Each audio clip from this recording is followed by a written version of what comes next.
everyone, welcome. Thank you for joining today's webinar, Finding the Right Fit, Options for Care at Home, presented by Home Instead and hosted by the American Society on Aging. We'll begin shortly, but first let's cover a few important notes. You can apply for your certificate immediately after today's webinar by using the tab above the presentation screen. Be sure to click on Add Membership to select the certificate type or accreditation board you need. If you do not have a license number, simply enter NA. You can also opt for a certificate of attendance. Please note that if you skip this step, no certificate will be generated. Throughout today's session, there will be checkpoints to ensure active participation, so please make sure your pop-up blocker is disabled and be ready to respond when prompted. Make sure you're logged in with the email you registered with. This allows us to track your attendance. You must stay logged in and complete the checkpoints to be eligible for a certificate. Presentation slides are available in the Materials tab and can also be accessed later in your classroom.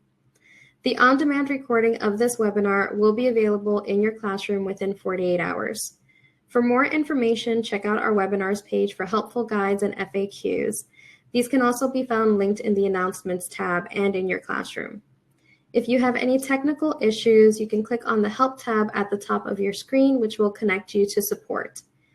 If you have any questions during the webinar, please submit them through the Q&A tab below the streaming window. We'll do our best to address them in the final minutes of the session. And now I'm excited to introduce today's presenter, Lakeland Eichenberger, a gerontologist and caregiving advocate at Home Instead. With a doctorate from the University of Nebraska, Lakeland is a renowned speaker and expert in elder care. Lakeland, thank you so much for being here today.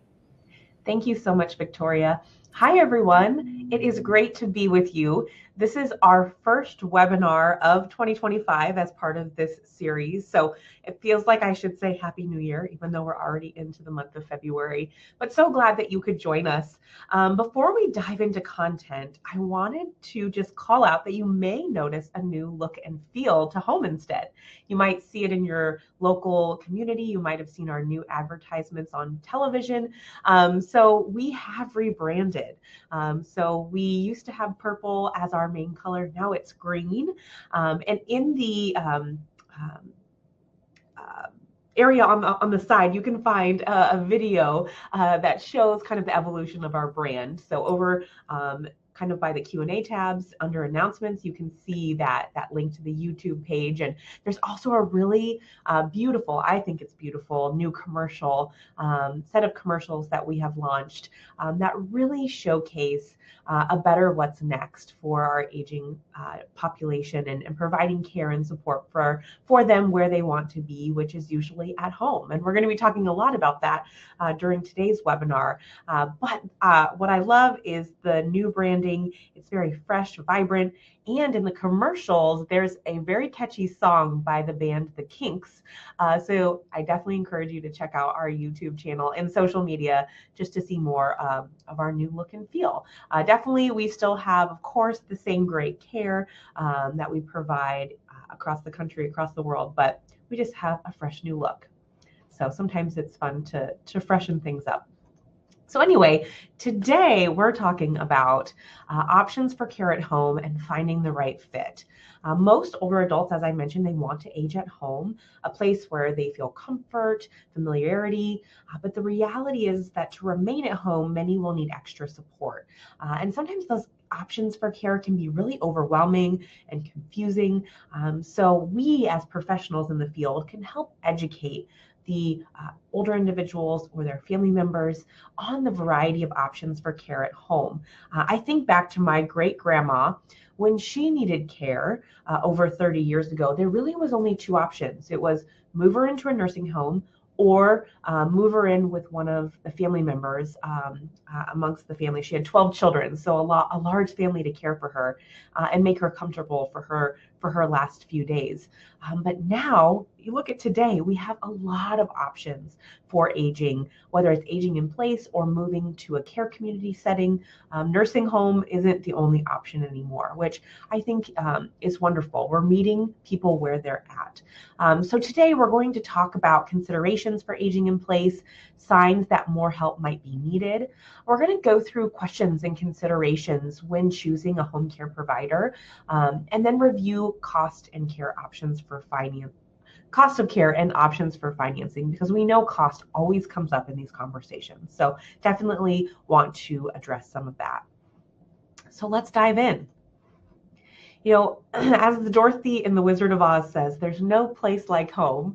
And there really is no place like the comfort of our own home. And so many older adults want to stay at home as long as possible. Actually, 9 out of 10 say that they hope to remain at home for as long as possible. And while we hope to do that for the people in our lives that are aging, we know 70% of them will require some assistance at some point over the age of 65. And some of them will be needing care and support for an extended period of time. 20% will need it for longer than 5 years. So for some, this can be kind of a long haul. We need to be preparing for this, thinking through what are the options to age in place, what are the supports that are going to be needed so that we can help people achieve this goal of staying in their homes for as long as possible. And there's a number of reasons people want to stay at home. You know, many of these probably seem very obvious, but for some, for many actually, there's that significant meaning that's attached. They want the choice to stay at home. They want to be able to have agency over how and where they age. And for many, it's that aging in place. They see home as providing feelings of security, familiarity. They know their neighbors. It's close to their favorite places, their favorite grocery store, bank, pharmacy, their place of worship, and that sort of thing. And within the home itself, for many, they know where things are. They have a routine. And for some, this can be very helpful in maintaining their independence. They're able to navigate through their environment. We also know that aging in place can be related to a sense of identity, independence, and autonomy. We know that that is so important to all of us. Our identity, our independence. I know I share this example a lot, but I always think back to when I turned 16 and got my car keys. Wow, the empowerment that I felt. I could, hop in the car and go wherever I wanted. I now had independence. We want to hang on to that independence, for as long as possible. And so for many, home is closely tied to that. And then also, for many, it means proximity to their social connections in their community. Many of them know their neighbors. They feel a sense of belonging amongst the people around where their home is. But as I mentioned earlier, we know that for many, support will be needed to stay home. We know that family members, they are usually the first to step up and start providing that care.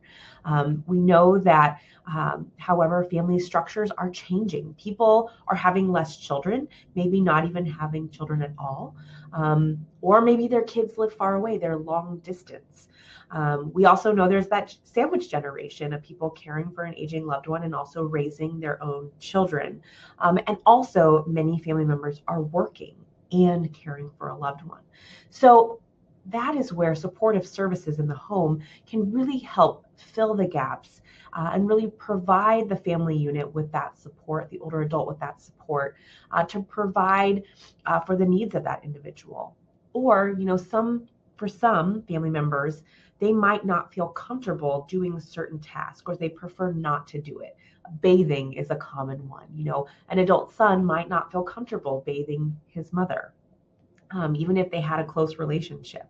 And so that's something important to consider, is that these supportive services can fill the gaps in that way.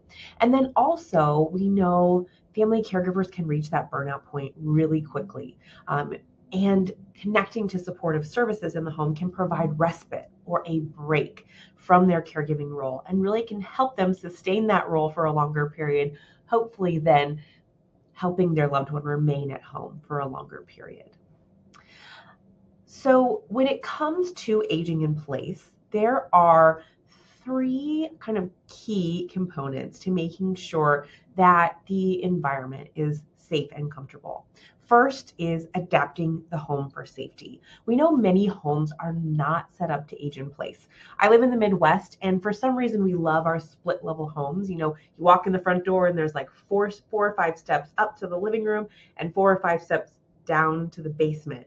And steps can be challenging to navigate. It's also really hard to put a chairlift in a split level home. I remember once having a client that had two stair lifts in his split level, one to go up and one to go down, but he was determined to age in place.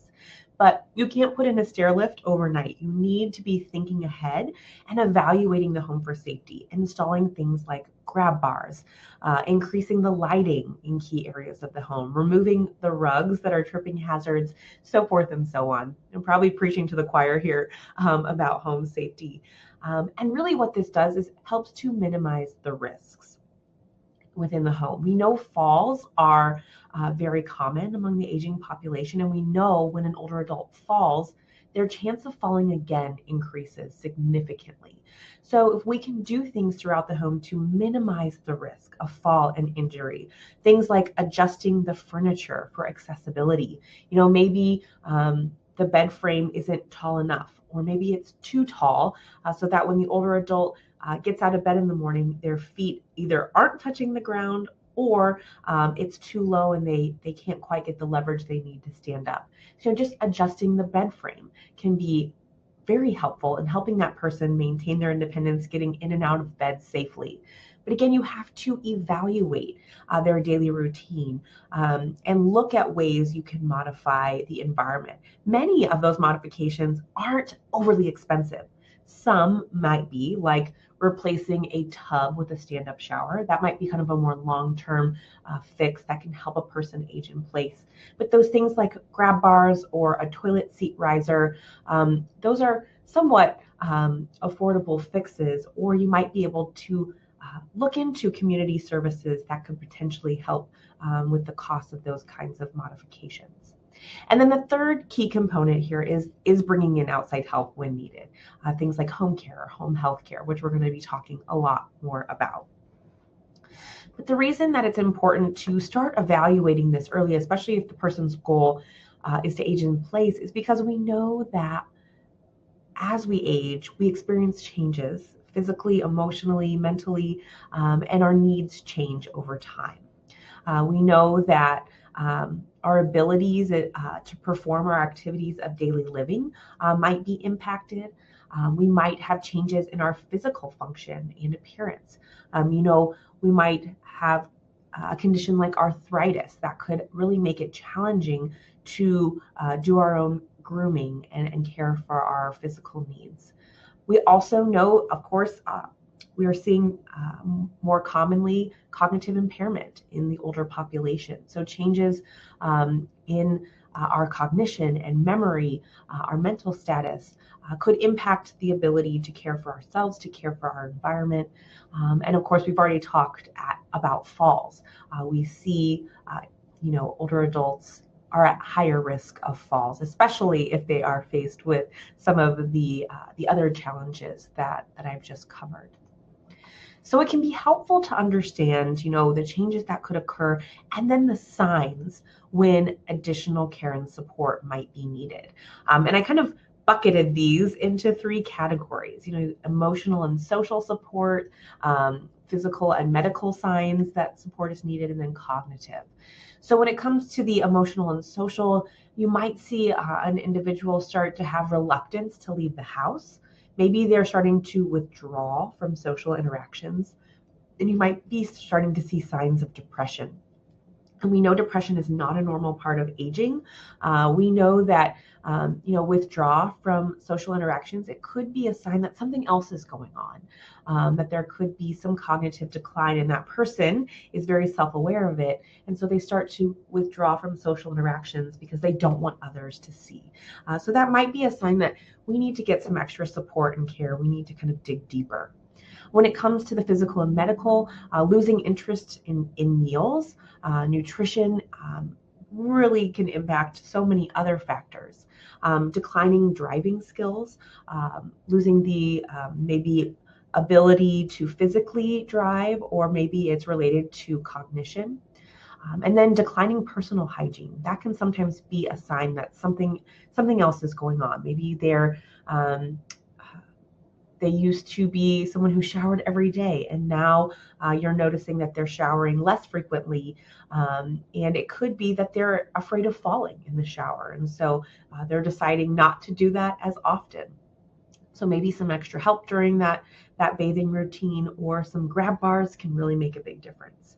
And an unkept house, if somebody was usually really great about keeping up with things around the house, and then you go over and you see, pill bottles everywhere in the bathroom, you see a lot of mail piling up, you see some items that are broken throughout the home, light bulbs out, might be a sign, that there's some extra help that might be needed. And then from a cognitive standpoint, that forgetfulness that impacts daily life, that is a really important sign that a cognitive evaluation is needed by a medical professional. It could be things like scorched pots and pans, losing track of medications, missing doctor's appointments or those social engagements. And as I mentioned, mail and bills that are piling up, perhaps that it's just becoming too much, overwhelming, or the individual is having cognitive decline. So these are some of the signs. We could probably spend an hour alone talking about the various signs that care might be needed. But it really is important to assess the need, because it is unique to the individual. What one person needs from a care and support standpoint might be very different than another person's. So we need to stop and assess, what care is needed. And it can be helpful to kind of observe a person's daily routines, ask them if they're feeling like they need extra support in any areas of life. It's important when you have these conversations to truly make it a conversation, not accusations like, I've noticed this and I've noticed that. Asking them, have you found it challenging to keep up with the mail? I've noticed kind of a stack of mail over here. Tell me a little bit more about that. Engaging them in conversation. And once you do identify a need, which I'm going to help give us some tools as we go through today's webinar, we need to evaluate, how long will assistance be needed? Is it just a few days, a few weeks? Is it ongoing? For somebody who maybe was recently hospitalized, returning home, maybe they only need care in the home for a few weeks until they kind of get back on their feet, get stronger, regain their strength, and maybe then care does not have to continue. For others, maybe care starts out, a few days a week. Maybe they have a new diagnosis of a chronic condition or of cognitive impairment. And then as their needs grow, as their disease progresses, or they experience more decline, then that care can grow with them. So it's important to evaluate, how long care is needed, but then when is care most important? Is it during the day, maybe while the family member is at work, for that peace of mind for the family member? Maybe the individual just needs a little assistance in the morning and in the evening with their personal hygiene routines. Or maybe it's overnight for an individual with cognitive impairment that wanders, and the family caregiver is very overwhelmed and not getting good sleep. And so overnight care might help that caregiver rest peacefully while making sure that their loved one is safe. So again, it's really helpful to, ask these questions, assess the need, and also assess, what type of care is needed. So these are the common terms that we use in kind of the care at home space: instrumental activities of daily living, IADLs, and activities of daily living, ADLs. There's also a number of medical tasks that can be provided in the home. And so it can be helpful to kind of go through. You can kind of use this as a little bit of a checklist for a family. How is the individual doing with driving? Do they need transportation support? How are meals going? Are they really just eating frozen meals, or would they benefit from some extra meal preparation? In the category of activities of daily living, what activities are they still able to do for themselves, and what could they use some assistance with? And as you're starting to kind of figure out what these types of care are that are needed, you can start to kind of pair that with those other questions that I just went over. Okay, well then if really it's kind of that grooming and bathing assistance that my loved one needs, well maybe a morning time slot or evening time slot would be best to maybe start out with for care. So you can start to evaluate again what all will be needed in terms of the support that you're looking for. And then also evaluate who's available to help. Again, we know family members often take on the majority of this care. Sometimes also friends or neighbors will also kind of chip in. So it's important to identify of those people, what times and what days are they available. Again, we need to understand the limits of what they're willing and or able to do. And then from there, look into other community resources. Contact your local area agency on aging to see what kind of supports might be available. You can also reach out to the person's faith community and see if there's any volunteer programs that could perhaps take the individual to their place of worship for meaningful services or activities. And then from there, you can look into professional care to help fill those gaps. So really, what we're doing here is we're building out a care team. With that person, that individual that needs the care and support, they're at the center. They always should be at the center. And then we're figuring out from there, who is available from the family unit to support. And then we can look at those other supportive services. Maybe it's a Meals on Wheels program. That might not be, care in the home, but that could be nutrition support that they need. And then from there, maybe it's looking into home care or home health care and really building out that team that can support the individual. And sometimes it does, probably for family members, feel like they're putting together a puzzle. They're piecing together little bits of care and support here and there to make sure that their loved ones' care needs are met. And I think it's important to acknowledge that that's common. A lot of families experience that. They're kind of having to piece things together. I wish there was a more comprehensive way that we had available to us, at least here in the US, to care for our aging loved ones and our aging population. But really, it is sometimes piecing those things together to build out that care and support team. So if a family member feels overwhelmed and frustrated, I'm here to say it's very common. So again, hopefully us as professionals, by being equipped with information and resources like we're sharing in today's webinar, we can pass that along to families to help them kind of untangle this web of care and support. So let's talk more about the types of care at home, because it's really important to understand that there are different types that are available. And sometimes the terminology can get really confusing, even for some of us that work in this industry. I'm going to put this slide up here, and if it overwhelms you, it's kind of meant to. So sorry in advance. But amongst our aging care continuum, there can be some confusing terminology. Sometimes home care is called non-medical care. Sometimes home health, people refer to it as a visiting nurse. You might hear the term private duty used for both home health or nursing, and also private duty for home care. Sometimes if you're maybe in more of a community setting, you might hear, oh, you need to hire a companion to come be with your mom. Well, what does that mean? How does that differ from home care? We also have nursing homes. If you call a local area agency on aging, they might say that they have a homemaker service program. What kind of service does that fall under? Well, it's a lot of the same kind of services that home care provides. But again, that terminology can be really confusing. I mentioned the term respite already, and respite is kind of this overarching term that really is just taking a break from the caregiving situation. So that could be family member or friends coming over to give you that break. It could be hiring professional home care to get that break. It could also be a more of an extended short-term stay in a care community let's say if the caregiver needs to go out of town to attend a funeral, or if they have to have a surgical procedure that will kind of make them laid up for a few days. So their loved one needs to go to a community for respite.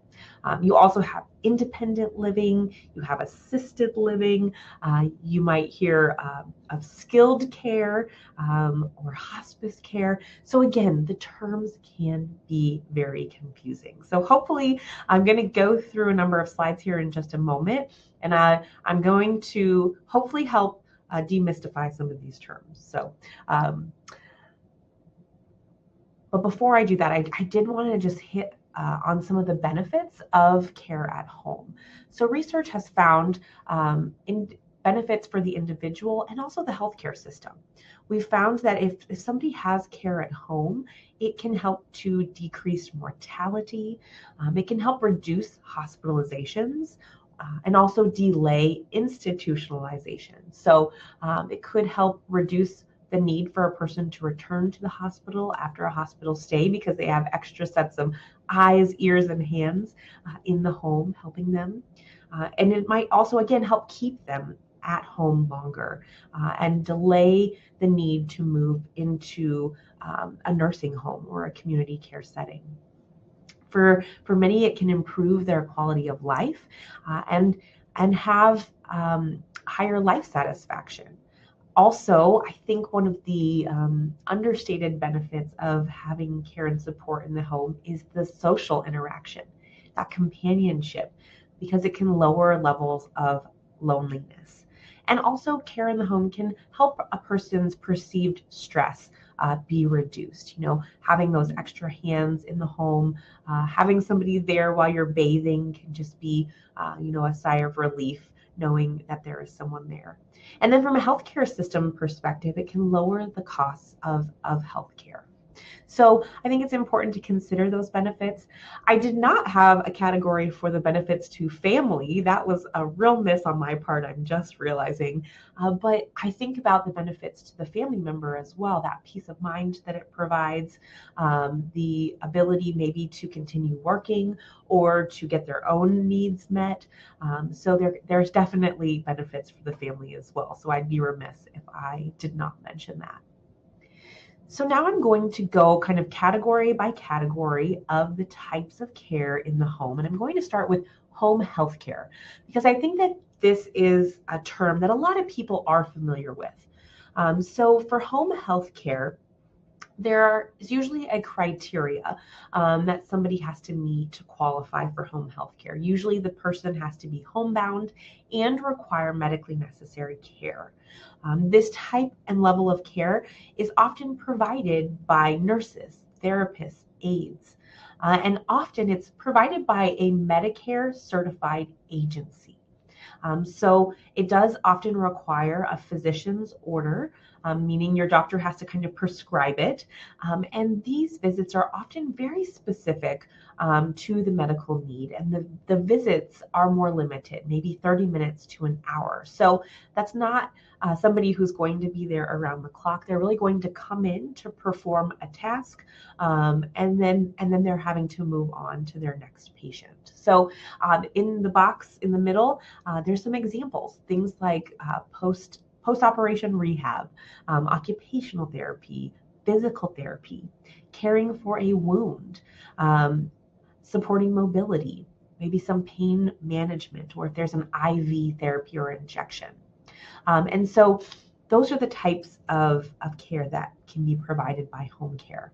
And you'll see at the bottom on these slides, I have the alternative terms that sometimes are used in reference to home health care. So you might hear it as a visiting nurse or skilled care, because again, there's often a medical component to the care that home health care provides, and so it is a skilled level of care. And so when it comes to payment, sometimes there is very specific qualifications that a person has to meet in order for their benefit to qualify them for the home care benefit under a program like Medicare or Medicaid, or even private insurance. So it is important to discuss with a physician, because typically there is a physician's order that's needed. So then hopefully it can be covered by those payment methods that are listed out there on the slide. So that is an overview of home health care. So the next type of care that I'm going to go over is home care. Again, there's a lot of alternative terms. I have them listed there at the bottom. You might hear it called private duty home care or non-medical care or personal care services. I should have probably added homemaker services, sometimes gets called this type of care. So home care is a service that's provided usually by home care aides, caregiving professionals, and the duration of this type of care really is customizable based on the needs of the individual. So it could be a few hours a day up to 24/7 care. So sometimes people will ask, well, how does this differ from home health care? You might recall I mentioned home health care. They're there for that task. So they're there for your physical therapy or to change your wound.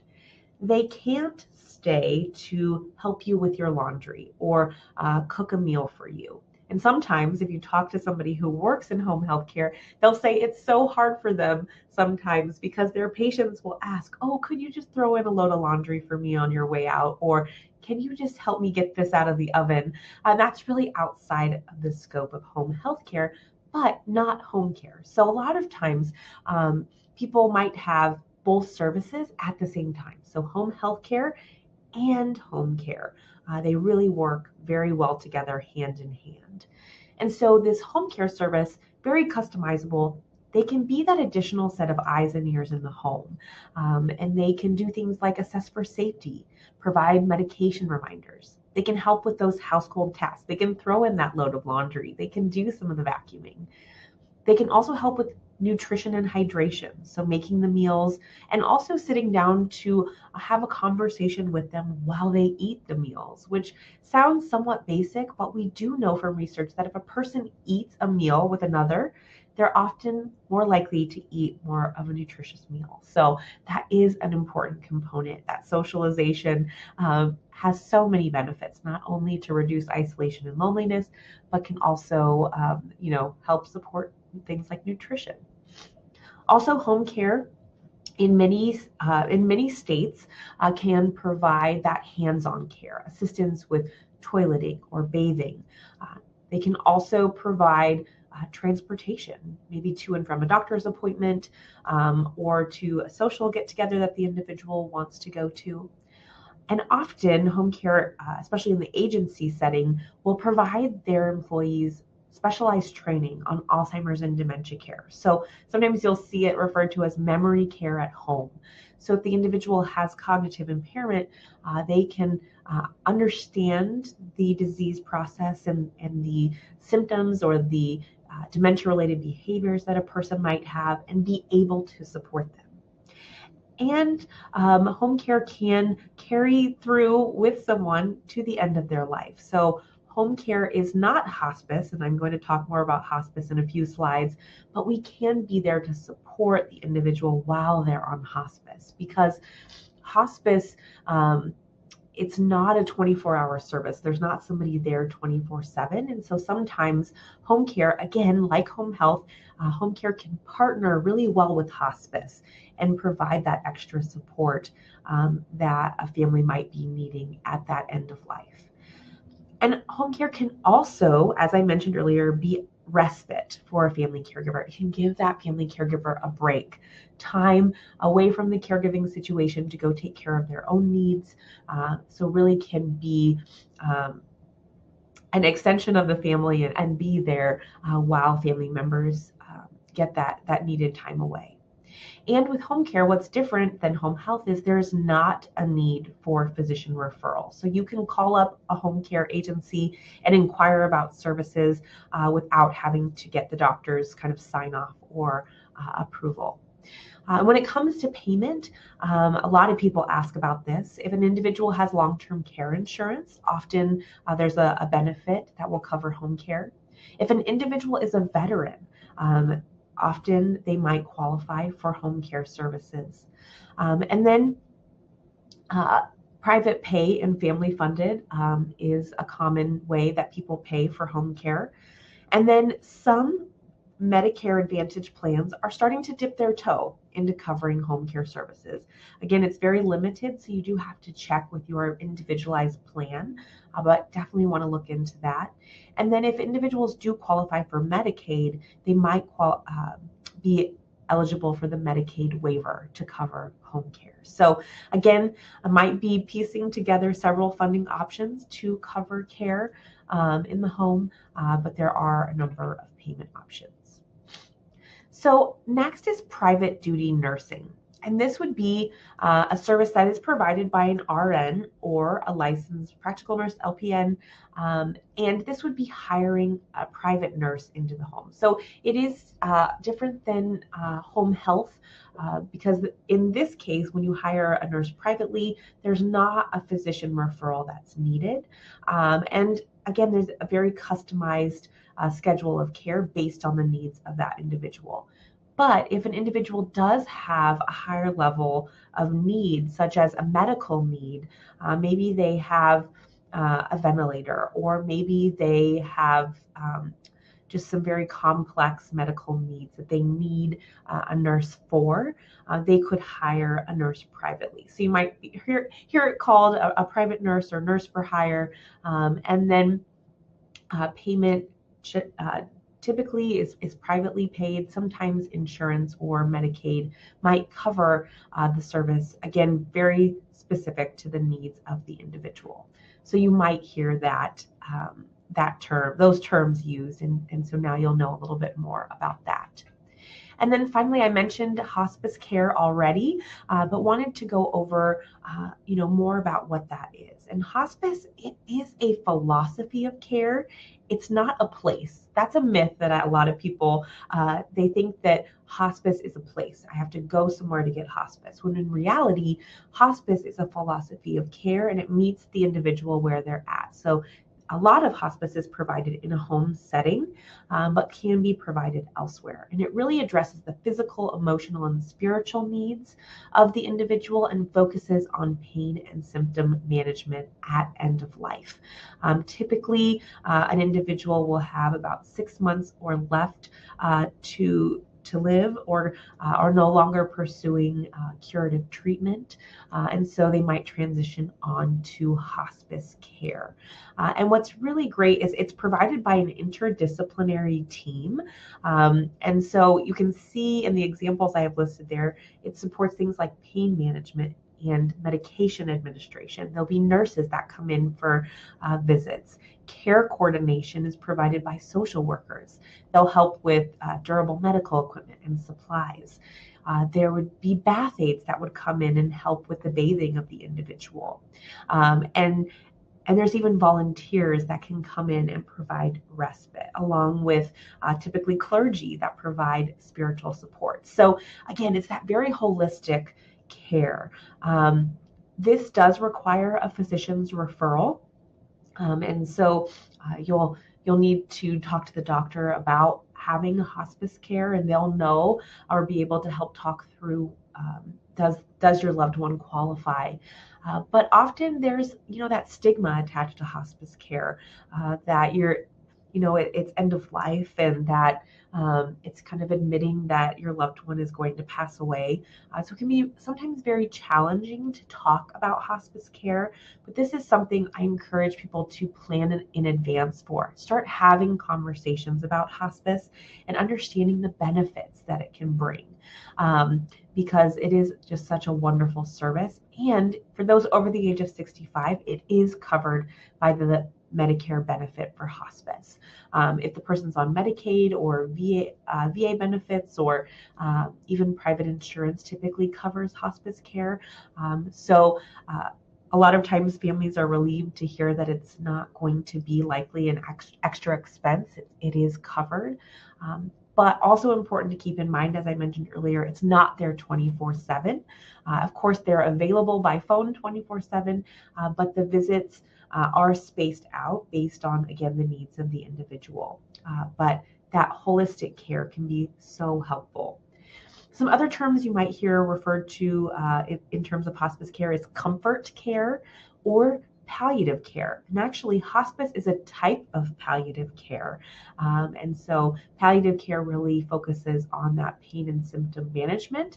And hospice is a type of palliative care that's really reserved for those in that final stage of life. So an important part of the care at home discussion is hospice care. But a lot of these types of care at home, again, are very personalized. So sometimes people ask, okay, what's the process of starting care at home? Well, usually there is a needs assessment. So no matter what type of care you're looking for in the home, if you're looking for home health care or home care or hospice, they're going to come in and they're going to do an assessment, assess the needs. So I know hopefully families on their end are starting to assess the needs of their loved one, and then the care provider will also assess the needs and then customize that schedule based on the needs. And we've been talking about how typically care at home, depending on the type of care, can range from several hours a day up to 24/7 care. I think it's also important to understand that there are different provider types when it comes to care in the home. I mentioned, home health is usually a Medicare certified agency that provides home health. So they definitely fall within the agency category. Same would be for hospice. Hospice agencies are typically what you'll see for hospice care in the home. But for home care and private duty nurses, you'll see sometimes you'll see commonly agencies, registries, and then independent or private hires. So I think again, when you're talking with families and educating them on the types of care, it's important to let them know there are different avenues you can go down.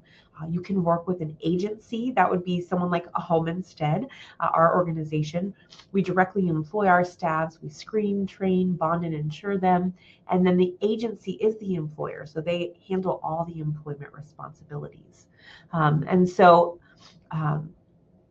that's something to keep in mind. A registry, they often recruit contractors and then they refer them on to the customer. So they might have a screening process, but once they kind of make that match, then the customer handles all of the employment responsibilities, scheduling, taxes, performance kind of issues, all of that. So a common one might be a caring.com. You could go on there and search for different care providers and then they match you and then you become their employer. And then an independent or private hire would be, somebody that maybe you've kind of heard through word of mouth, maybe an extended family member or a friend that you want to hire to provide care in the home. Maybe it's somebody who markets themselves in a care community. Maybe they have a couple clients, and so you decide, oh, I want to also use them. And again, for independent or private hire, the customer, the individual that's hiring them, they do the screening, they become the employer. And so that's really important to consider. And there are pros and cons to all three of these options. So again, it's important for families to think this through. What's going to be best for us in our situation? There again are pros and cons to all of these options. So again, important to talk it through. But I think that there are sometimes also some misconceptions around the cost of care. As we age, we don't have a crystal ball, so we don't know all of the type of care that we might need. And so the cost of care really is unknown. There's some great research we can do on our end to help kind of evaluate about how much it would cost, per week or month. But again, we don't have that crystal ball to predict the future. And a lot of times people underestimate the cost of long-term care. And sometimes they underestimate the difference between what a nursing home would cost versus home care, or assisted living versus home care. So sometimes they have a little bit of a sticker shock when they see the price of care. Many also wrongly assume that Medicare and Social Security will cover all of the costs of their long-term care needs. And right now, unfortunately, that's not the case in the United States. Medicare I might only cover, like home health care under very specific circumstances. So very important to understand the payment options for care. And what can be uh, frustrating for some is that people are outliving their savings. Maybe they did not save enough to cover their long-term care needs. And so family members might have to help cover the cost of care. And we see from the National Alliance on Caregiving, their report, caregivers spend about $7,000 of their own money out of pocket caring for an aging loved one. So that can be very significant. So when it comes to the cost of care at the home, typically it's charged by the hour or the visit, and the hourly rates can really vary by location. And sometimes also by the level of care that is needed. So, a rural community might have a different rate than an urban community. So especially if you're carrying long distance for your loved one, you want to look into locations that are local to the person that needs the care to really get a feel for the rates of that type of care. And then also you want to ask about things like, is overnight care or weekend rates, do they differ from the average hourly rate? And then also additional things to consider is if the person that's providing care provides the transportation, there might be an additional cost such as mileage, those kinds of things. Genworth, they put out a cost of care study each year that is a very helpful resource to help estimate. So this is just a screenshot I grabbed from their website that shows the hourly median cost, of homemaker and home health aid services. And then they also estimate costs for assisted living and nursing home. So you can go to their website and type in the person's zip code and find some more local data on the average cost of care. So sometimes that can be really helpful as families are doing their research on about how much care they might need. There's a little hours of care at the bottom that you can enter to kind of help estimate the costs. So in addition to the cost, I often get asked, what kind of questions should I be asking when I go to hire home care? So I kind of bucket them into 3 categories. So the first 2 are, you want to ask questions about their employees. Ask about their background checks, how they handle payroll and taxes. You also want to ask about their training and their skill sets. Have they been trained? Do they require licenses or certifications? Ask about, questions in those various categories. And then, of course, you want to ask a lot of service-specific questions, asking about the minimums. Maybe it's weekly minimums or monthly minimums. What is their cancellation policy? How much flexibility will you have in scheduling? Will they provide backup or a replacement if the regular caregiver is sick or has to take time off? So those are really important questions to ask an agency when you are going to hire one. And I always advise families to interview a couple different agencies so that you can really get a good feel for the way that they communicate, their responsiveness, those types of things. And then if you're privately hiring someone, it's important to also interview them and ask questions. What are their credentials? Do they have experience working in home care or home health care?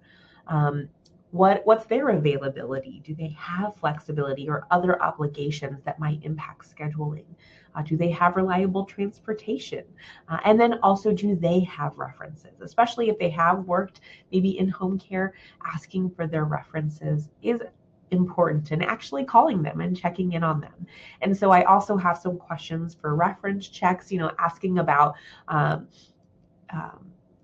the work that they have done in the past, their strengths, their weaknesses, can help you get a feel for how they have worked with others in the past. Another important consideration if you are hiring privately is to set up an employee agreement or contract with that individual, and also have them track timesheets that document the services that they provide. and also develop a communication system with them so that you ensure that there's good communication back and forth. And actually, caring.com has a really great article that I hyperlinked to, but you can also just search on their website. It's called What to Include in a Contract. The reason it's important to set up a contract with a private hire is that if you were to ever need to prove that they were working for you in a professional capacity, that you have that documented. I remember interviewing a lawyer a number of years ago, and he really stressed the importance of that. He had seen a lot of different situations. I don't have time to get into those, but he was so the families that had this kind of documentation in place were grateful that they did. So an important thing to consider. And you can find a lot of samples online that you can modify for your situation. Okay, so now we know the questions to ask. I just wanted to review again before we start to wrap up the steps to take. So again, we need to assess the need that the older adult might have, and then discuss with that older adult, the care recipient, about their needs. It's really important, especially if the individual does not have any sort of cognitive impairment.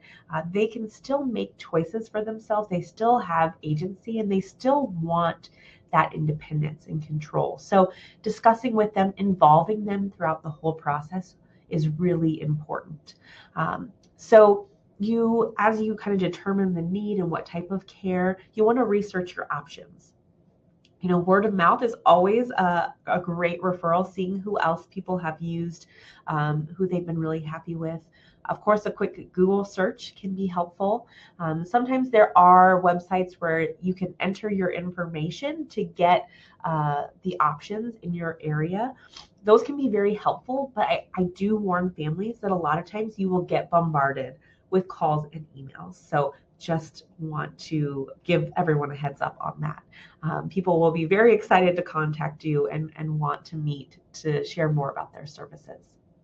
And then once you find, one or two, maybe three agencies or individuals, you'll want to schedule what often, well, at least at Home and Said, we call it a care consult, or some people might call it an assessment. Or if you're hiring someone privately, you'd want to set up an interview. And that way you can ask those questions that we just went over and really get a feel for the agency or the individual and make sure that they're going to be a good fit. And then also consider the payment options. Usually in that care consult, they're going to share with you what the rates are. So then you'll know about how much the cost will be, and you can talk through all of those payment options. And then finally, you can select the provider and then determine the schedule that's going to be best for the individual and for the family. And then there might be points in time where you need to reassess the need.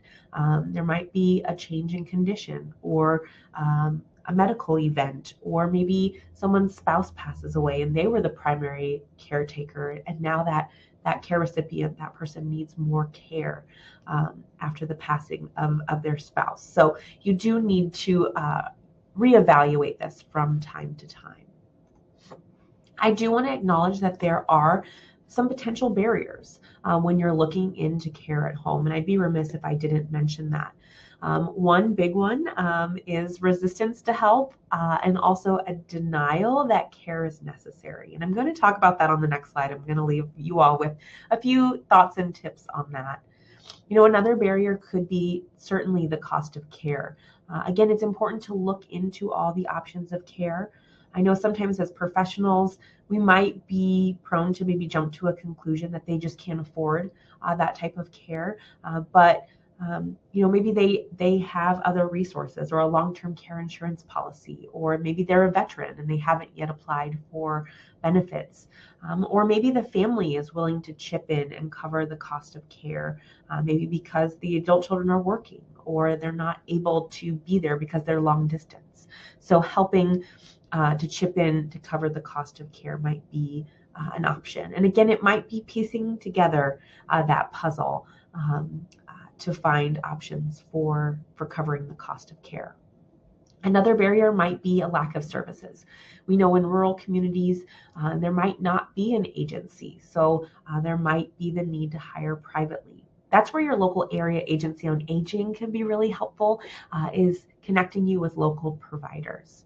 And then, of course, there might be cultural considerations. If the older adult does not speak English as a first language, you want to ask questions. Do you have care providers that speak the same language as my loved one, or how do you address um, the needs from a cultural standpoint? We know the LGBTQ community, many of those individuals feel they have to go back into the closet when they're considering care options. So asking or seeking out a service provider that aligns with the values of the individual can be really, really important.